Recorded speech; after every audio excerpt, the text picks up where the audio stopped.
Every time that I watch a new show, I subconsciously scope out anything to do with how a female character is portrayed or written. While watching Succession, the tiny feminist inside my brain begins working overtime, almost to breaking point. I'm going to tell you a little bit about the representation of gender and power dynamics through female characters in a male-dominated world, such as Succession. The writers have used the idea of the male gaze and spun it on its own head, which is something we're seeing more often in television. Take a character like Beth from Paramount's Yellowstone, using a spin on the male gaze in a more literal sense, seemingly through the old-fashioned lewd camera work of her character. However, this is by design. She's a sole female character in a male-centric world and cast, with one of her main character traits being sexual liberation. But as the series goes on and her character develops, the element of the character is toned down, which is conveyed through the filmmaking. I think heaven's right here. The main point of interest for this topic comes through the lens of Shiv Roy, the youngest and only daughter of Waystar Royco owner Logan Roy. Her appearance across the 4 seasons acts as a visual indicator of her femininity being put under pressure, her first few appearances in soft and lighter clothing. You man. Mimicking the appearance of a flower petal often associated with the dainty and precious stereotypes of womanhood, to a more darker and stubborn wardrobe, cutting hair short and wearing blocky and sharper suits to try and blend in with the men around her, sort of wanting to be taken seriously if she were to get onto their level. In a similar way to Beth's character traits being showcased through the sexual nature of the camera work surrounding her character, Shiv's independence comes through the need to be accepted in a male world, and so she is filmed like all the other men. Picardo says for Collider, costume and hair changes indicate Shiv's quest for power and authority in the male-dominated world of the Roys.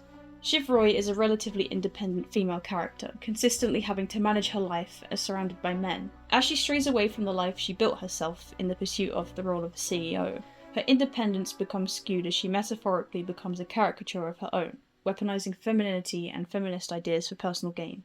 A large turning point for her character was near the end of Season 2, where she was tasked with forcing a victim of a cruise scandal to back down with subtle manipulation under the guise of womanhood.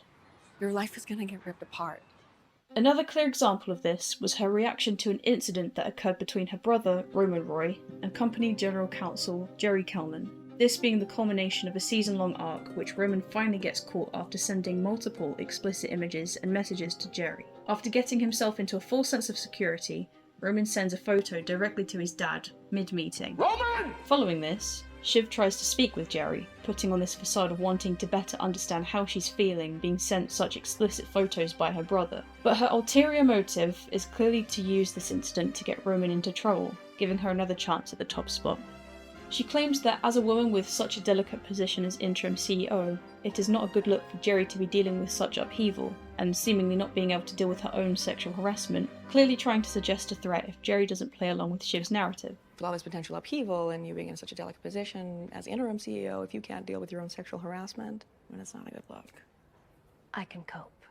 Moreau for Variety.com says, "It's the most vulnerable we've seen Jerry in the story so far. Shiv does this all the time when she goes up to women and says, 'This is your chance to assert yourself for women who are for the cause.' And she doesn't mean it. She's trying to manipulate them like she does with the lady from the cruise in Season 2. The writers made a clear effort to show that Shiv is just as bad as her siblings, with the added element of womanhood that none of the other main cast can use. It's strange to see the main female character weaponizing the patriarchy of Waystar Royco through false empathy and being a fellow woman in the workplace in order to guilt Jerry into speaking out, knocking Roman down a peg for Shiv's own advantage. But this uncomfortable atmosphere is intentional.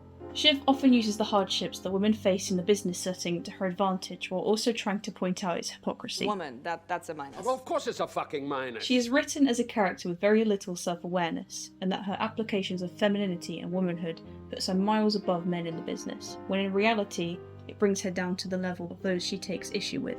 In Succession, the male gaze manifests itself through the characters, its world, and the writing, and uses it to the advantage of the story to reflect the situation that many women may find themselves in.